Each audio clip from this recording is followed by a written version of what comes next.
वो धीमे लहजे और बुझी बुझी आंखों वाला लड़का कार की पिछली सीट पर दो दीगर दोस्तों के दरमियान फंसा हुआ था, जो उनकी बातों पर हंसकर खामोश हो जाता था, फिर हंस पड़ता था।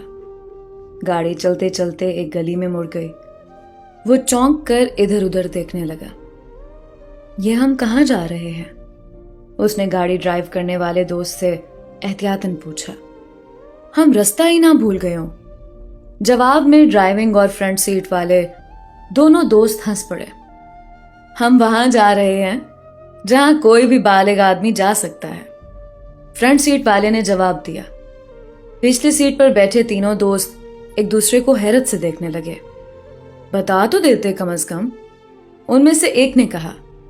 इस बार अगली सीटों से कोई जवाब नहीं मिला। गाड़ी मकानात के सामने बची हुई एक तकूनी जगह पर खड़ी हो चुकी थी। वो पांचों गाड़ी से उतरकर एक बड़े गेट वाले मकान की तरफ बढ़ रहे थे, जो कि चंद फरलांग पर ही था। अंदर दाखिल होने पर 15-20 लड़कियां और कुछ मर्द नजर आए, जो शायद वहां के ग्राहक थे, जिसके साथ चाहो जा सकते हो।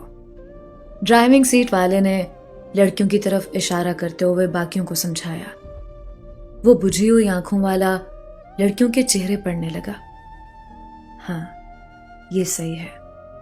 उसने एक इंतहाई नौखेज लड़की की तरफ इशारा किया, जिसकी उम्र बामुश्किल 16 से 17 साल ही होगी, मगर हैरत अंगेज तौर पर उसके चेहरे पर वो रमक नहीं थी जो उसकी उम्र की किसी भी लड़की के चेहरे पर होनी चाहिए। लड़की उससे पहले ही कमरे में दाखिल हो गई, जबकि वो लड़की के बाद कमरे में दाखिल हुआ, मगर दरवाजा बंद किए बगैर बेड के बजाय फर्श पर रखे हुए एक तकिए पर उसने खुद को ऐसे फेंका जैसे वो सदियों की थकन से चूर हो। ऊपर बेड पर बैठ जाए, लड़की ने दरवाजे को कुंडी लगाते हुए कहा। वो मुसलसल उसे हैरत से देख रही थी, क्योंकि उसने पिछले 8 माह के तजर्बे में ऐसा कोई शख्स नहीं देखा था जो कुंडी लगाए बगैर बैठ गया हो, या जिसने आते ही उसके साथ दस्तदराजी शुरू ना की हो। नहीं, मैं यहीं ठीक हूं, उसने जवाब दिया। वो जितना संजीदा नजर आता था, उसे कहीं ज्यादा ज़हीन, शोख और चीजों को तेजी से समझ लेने वाला भी था। उसने जेब में हाथ डालकर 8-10 दाने बादाम के निकाले, एक दाना तोड़कर मुंह में डाला और बाकी नीचे रखते हुए लड़की से कहा, आओ तुम भी खाओ। नहीं, मैं नहीं खाती। लड़की ने मरवतन खाने से इनकार किया। वो उसे हैरत से देखते हुए सोच रही थी कि इस आदमी से क्या कहे और क्या ना कहे। शायद वो पागल था, या फिर शायद वो किसी जिस्मानी नक्स का शिकार था जिससे उसमें कोई दिलचस्पी नहीं थी, मगर उसकी मर्दाना वजाहत गवाही दे रही थी कि वो किसी जिनसी नक्स का शिकार नहीं है। आओ खाओ, वैसे भी ज्यादा है। उसने हल्का सा मुस्कुराते हुए उसे दोबारा बादाम खाने की दावत दी। लड़की उसके दोस्ताना लहजे को देखते हुए इनकार न कर सकी और उसके सामने बैठकर वो भी बादाम खाने लगी। तुम्हें तो किसी स्कूल में होना चाहिए था, लड़के ने उसकी तरफ देखे बगैर ही पूछा। लड़की बादाम हाथ में पकड़े उसकी पेशानी को घूर रही थी। हाँ, लड़की ने अफसुर्दा लहजे में जवाब देते हुए कहा। तुम यहां क्यों हो? उसने मासूमाना अंदाज में लड़की से पूछा, जिसकी आंखों में आंसू तैरने लगे थे। वो बिलक बिलक कर रोने लगी। उससे कोई जवाब नहीं बन पड़ रहा था। उसने थोड़ी से लड़की के चेहरे को ऊपर उठाते हुए कहा, खूबसूरत लोग रोते हुए बिल्कुल भी अच्छे नहीं लगते, इसलिए मैं कभी भी नहीं रोता।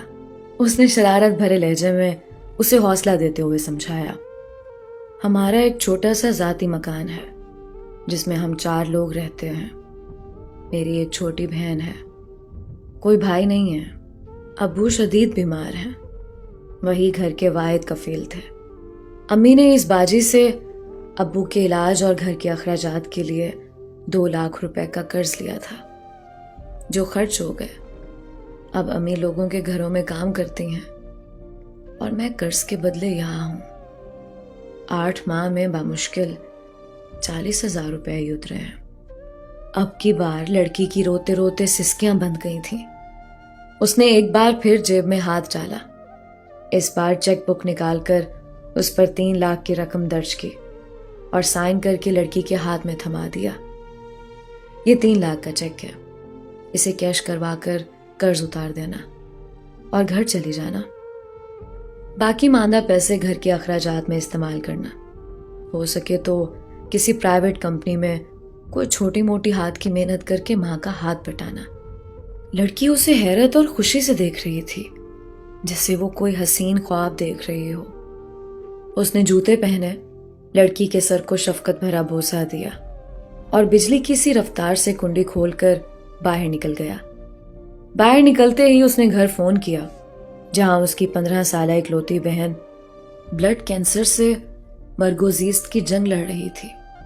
سامنے اس کے دوست اس کے انتظار میں کھڑے تھے۔ ہم تمہارے لیے یہاں خجل ہو رہے ہیں، تم نے اتنی دیر کیوں لگا دی؟ کم وقت تم کھاتے کیا ہو؟ رحم، اس نے سوال کرنے والے کو جواب دیا۔